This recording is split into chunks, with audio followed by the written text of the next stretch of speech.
పెద్ద గిన్నె పెట్టి వండుతుందా? పెద్ద పొయ్యి తీసుకోవాలి. ఫ్రెండ్స్ అందరికీ, మీరు చూస్తున్నది సరోజ బ్లాగ్ ఛానల్.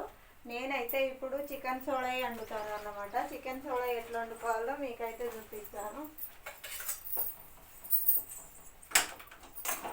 ఇగో ఇదైతే చికెన్ పోపుకేనేం అవసరం లేదు దీనికి. కొంచెం ఉండి లేనట్టు ఆయిల్ అయితే పోసుకోవాలి, ఎందుకంటే గిన్నెకు చికెన్ అనేది అంటుకోకుండా ఉంటుంది.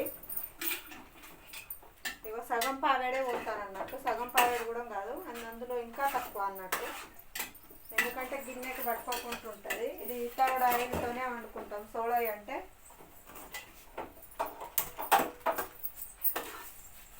నేనైతే ఉప్పు కూడా వేసేస్తాను అన్నమాట, దానికి సరిపోయేంత ఉప్పు, ఇది చికెన్కి సరిపోయేంత ఉప్పు అయితే వేస్తాను అన్నమాట.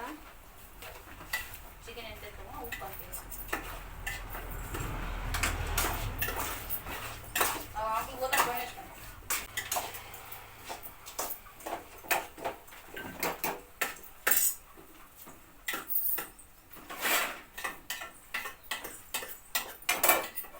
ఉప్పేసి కలబెట్టుకొని కొద్దిసేపు అయితే మూత పెట్టేసుకోవాలన్నట్టు.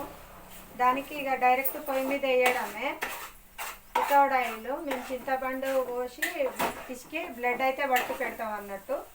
తర్వాత మొత్తం ఉడికినాక కొంచెం అల్లమును కొంచెం పసుపు అయితే వేసుకుంటా. ఆ సోడా ఇలా అల్లమును పసుపు వేసుకున్నాక అదైతే ఉడికినాక బంద్ చేస్తా అన్నట్టు.